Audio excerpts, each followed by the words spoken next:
Do not start or run with valve closed. Serious something will occur. Oh, you mean this valve? Oh. Whoa. Oh, shit. Oh, boy. Oh. Oh, shit.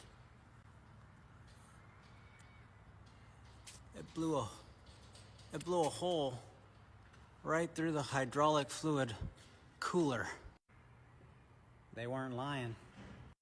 Well, for shits and giggles, let's see how much that cooler costs. It can't be that bad. Okay, got the quote, and it costs $4,400. I'm so fired. Previously on Mechanic Life, I make a $4,500 mistake. Unfortunately for me, I left the valve closed thinking, well, if I replace hydraulic lines, maybe I should close the valve and that way it doesn't leak all the hydraulic oil. Well, unfortunately, it ended up leaking all the hydraulic oil anyway, because when I started it up, it basically accumulated a lot of pressure into the hydraulic system. And well, the weakest link was the hydraulic cooler. It ended up leaving a $50 size hole in the cooler. Only thing left to do is take it out and see if somebody could fix it and maybe pay with a little bit of favors. This cooler plus hydraulic oil is over $4,500, and I need to find someone that is able to fix this. I did realize that the cooler is actually made out of copper, and so I began scrounging around the internet, seeing if any of the radiator repair shops were able to fix this cooler. I called around several different places, and they pretty much said, hey, just grab a new cooler. Sorry, we can't do it, except for one guy here local in my area. So I thought, well, let's give it a shot. So I went ahead and did exactly that. I began to remove the cooler that was on the tractor still. And this thing is actually pretty heavy. I do work by myself, so sometimes I don't really get a lot of help. But this thing only weighed maybe 40 or 50 pounds.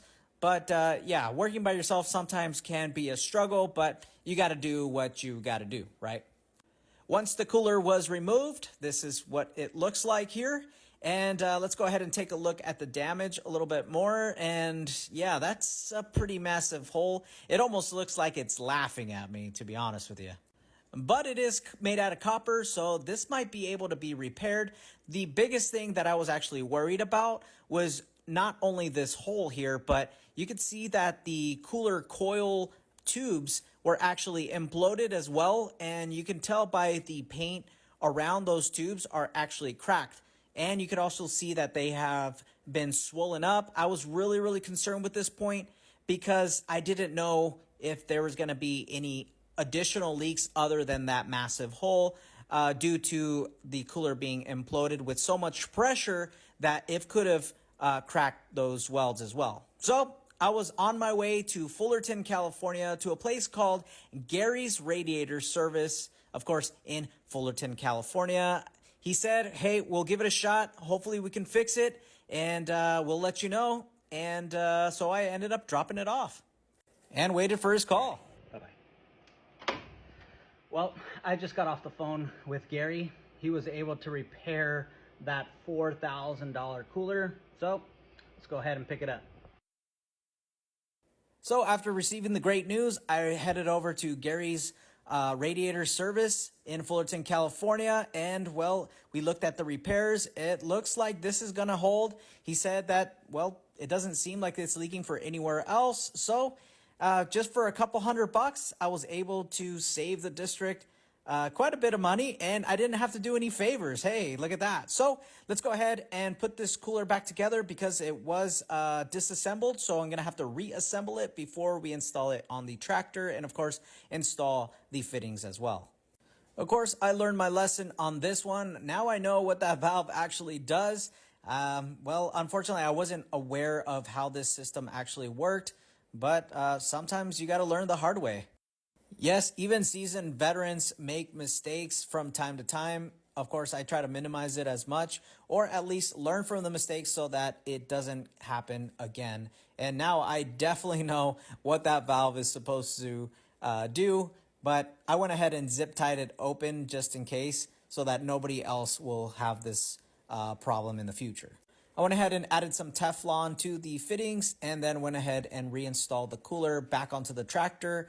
And yeah, this sometimes could be a challenge when you work by yourself, especially holding a 50-pound cooler up in the air and then trying to fasten it and thread the bolts down. It can be a little bit difficult, but nothing that is impossible, of course. After everything was installed, it was time to fix a little bit of electrical work here on the cooler fans and also check for any hydraulic leaks. That also meant exercising the hydraulic flails. So I went ahead and grabbed the operator in order to exercise those flails. Everything seemed to work just the way like it should with no leaks. So this tractor is going back to cutting grass. And thank you guys so much for watching. Thanks for following along, and thank you, Gary's Radiator Service in Fullerton, California, for fixing that cooler. Until next time, see you guys.